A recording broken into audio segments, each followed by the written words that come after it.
Company ने जो कागज थमाया है घर में वो अंग्रेजी है, जनरली किसी को समझ में नहीं आ रहा है। वो काम तो आप नहीं किया, वो हमने किया है तो वो काम तो आपने किया है, वो हमने किया है तो उस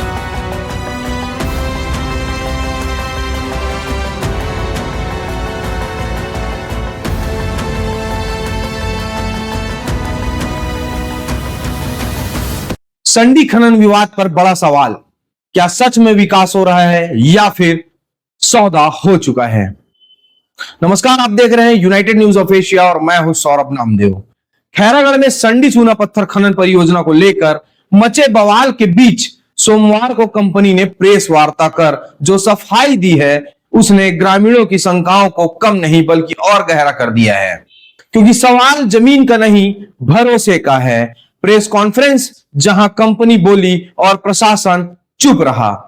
कंपनी के corporate zonal head Ravi Tiwari और छत्तीसगढ़ हेड प्रमोद दुबे ने दावा किया, खनन की गहराई 30 मीटर से ज्यादा नहीं, डंपिंग पूरी तरह लीज क्षेत्र के भीतर की जाएगी। 180 एकड़ जमीन खरीदी की जा चुकी है। 138 प्रत्यक्ष और 1200 अप्रत्यक्ष रोजगार और 10,000 लोगों को इससे लाभ मिलेगा। लेकिन प्रेस वार्ता में एक और चीज साफ दिखाई दी, वो ये थी कि जिले के कलेक्टर और जिला पंचायत सीईओ की उपस्थिति ने यह सवाल खड़ा कर दिया है कि जिले का प्रशासन लोगों के साथ खड़ा है या कंपनी के साथ। इस पर ग्रामीणों का जो कहना है कि जब से पूरा मामला शुरू हुआ तब से प्रशासन गांव नहीं आया, ना ही किसी ने हमारी बात सुनी। लेकिन प्रेस कॉन्फ्रेंस में कल जो मंजर देखने मिला, प्रशासन के अफसर जो हैं वो कंपनी के साथ अपना जी जान लगाते दिखे। तो उनके जो विचार है उनको कोई भ्रमित किया है या फिर उनको चीजों के बारे में क्लैरिटी नहीं है। आज ये प्रेस वार्ता जो हम रख रहे हैं वो इसलिए रख रहे हैं ताकि वो क्लैरिटी उन लोगों तक हो जाए। तो हो सकता है कि और क्लैरिटी आने से उनके निर्णय में या तो कुछ बदलाव आए या फिर उनको ज्यादा समझ के साथ निर्णय लेने में। प्रेस कॉन्फ्रेंस में कंपनी का रवैया सामने आया। बलौदा बाजार वाले जवाब से पूरा चौंक गया हॉल। जब पत्रकारों ने बलौदा बाजार में लगे श्री सीमेंट प्लांट से जुड़े सवाल पूछे तो कंपनी के जो अधिकारी हैं उनका जो जवाब था वो और चौंकाने वाला था। मुझे शासन का आदेश मानना पड़ेगा, मैं श्री सीमेंट का आदेश मानूंगा। आप जिस अखबार में हैं उस अखबार के नियम कानून से चलेंगे कि नहीं चलेंगे? वही तो मैं जिला प्रशासन वही काम कर रहा है। नहीं, वही तो मैं बोल रहा हूँ सर कि अगर ये चीजें अगर 2 महीना 4 महीना पहले से जब ज्ञापन और विरोध शुरू हुआ, 6 महीने पहले से ज्ञापन दिया जा रहा है, हस्ताक्षर अभियान सरकार ने वहां कुछ नहीं किया है, जो हुआ है हमने किया है। यानी सीधा संदेश वो ये देना चाह रहे थे कि जहां जहां श्री सीमेंट का प्लांट लगता है वहां सरकार पीछे हो जाती है और कंपनी ही सरकार बन जाती है। हसदेव, बस्तर और अब खैरागढ़, क्या सब सेटिंग का ही हिस्सा है? सवाल उठता है। लगातार एक ही पैटर्न में हसदेव में जंगल कट गए, ग्रामीण जो है वो रोए, सड़कों पर विरोध प्रदर्शन किया, पर कंपनी का जो काफिला है वो चलता रहा।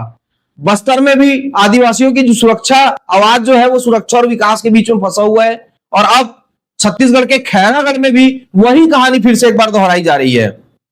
खैरागढ़ में इस बार सीमेंट कंपनी और प्रशासन की जो जुगलबंदी है वो साफ दिख रही है।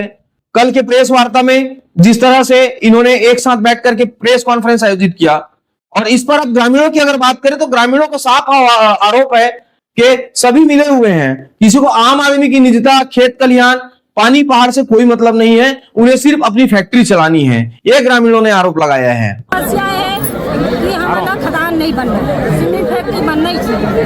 धन्यवाद। हमारे खेती में खुश है, फसल जो उपजा था हम हाथी से लेके चाटी से इंसान से पालन पोषण हो, और खेती करने बाद हम क्या करें? आने वाला पूर्वज हमारे ही पूरा मरी से मिट्टी से कमाई से, और हमला भी हमारे बाल बच्चे भी हमारे कोई किसान के आधा है, 1 एकड़ है, 10 एकड़ है, जो भी वो खुशी है। हमरा फैक्ट्री नहीं चाहिए। 6 तारीख के तो कह रहा था लाठी वाठी चार्ज हो गया। लाठी चार्ज नहीं करे, बच्चा करवाएंगे, जो बड़े बड़े हैं वो मन करवाएंगे, हम लाठी चार्ज करे बनाएंगे। आंदोलन की हम मिले वर्गे मिले उपयोग में जो बड़े बड़े हैं वो मांग है खुलवाना है, और हमला नहीं खुलवाना है। अब जन सुनवाई जो है वो 11 दिसंबर को क्या सिर्फ एक औपचारिकता होगी? बड़ा सवाल है। कलेक्टर इंद्रजीत जोशी है, वहां के जो कलेक्टर हैं, उन्होंने कहा है कि जन सुनवाई ही सही मंच है जहां ग्रामीण अपनी बात रख सकते हैं। लेकिन सवाल बहुत बड़ा है, जब प्रशासन पहले दिन से गांव नहीं पहुंच पाई तो जन सुनवाई में ग्रामीणों पर भरोसा करेगा कौन? लोगों के मन में यही डर है कि वहां पर माइक्रोफोन अगर बंद कर दिए जाएंगे, आवाज दबाए जाएंगे, मुट्ठी भर लोग अगर बुला करके और कागजों में सहमति दिखा करके खनन को हरी झंडी मिल जाए तो फिर वहां पर जो विरोध प्रदर्शन कर रहे हैं उन ग्रामीणों का क्या होगा? और अब भी वहां का जो माहौल है वो गर्म है और सवाल बहुत बड़ा है कि कंपनी क्या 30 मीटर खनन का दावा कर रही है, लेकिन क्या पर्यावरणीय जो अध्ययन है वो सार्वजनिक किए जाएंगे? वहां पर 404 हेक्टेयर डंपिंग यार्ड बनाया जा रहा है, उसके अंदर ही डंप किया जाएगा, लेकिन धूल और प्रदूषण को कौन रोकेगा? भूजल उपयोग जो सीमित है, लेकिन पानी को कौन मापेगा? रोजगार की बात कर रहे हैं, लेकिन बड़ौदा बाजार के लोगों को क्या वो बुला करके बताएंगे कि कितने लोग को रोजगार दिए हैं? ये खनन का मामला नहीं है, आने वाले पीढ़ियों का भविष्य है। सवाल पूछने से डरना नहीं चाहिए, क्योंकि जब जवाबों से ही डरना है, आखिर खैरागढ़ में खनन परियोजना पर विवाद जो है वो अब सिर्फ विकास बनाम विनाश का नहीं बल्कि जनता बनाम गठजोड़ का रूप ले चुका है। कल प्रशासन और जो कंपनी के अधिकारी है वो एक साथ पत्रकार वार्ता करते हुए दिखे। अब इसमें देखने वाली बात यह होगी कि 11 दिसंबर को जो जन सुनवाई है उसमें फैसला जो है वो ग्रामीणों के पक्ष में आएगा या कंपनी के लिए जन सुनवाई किया जाएगा।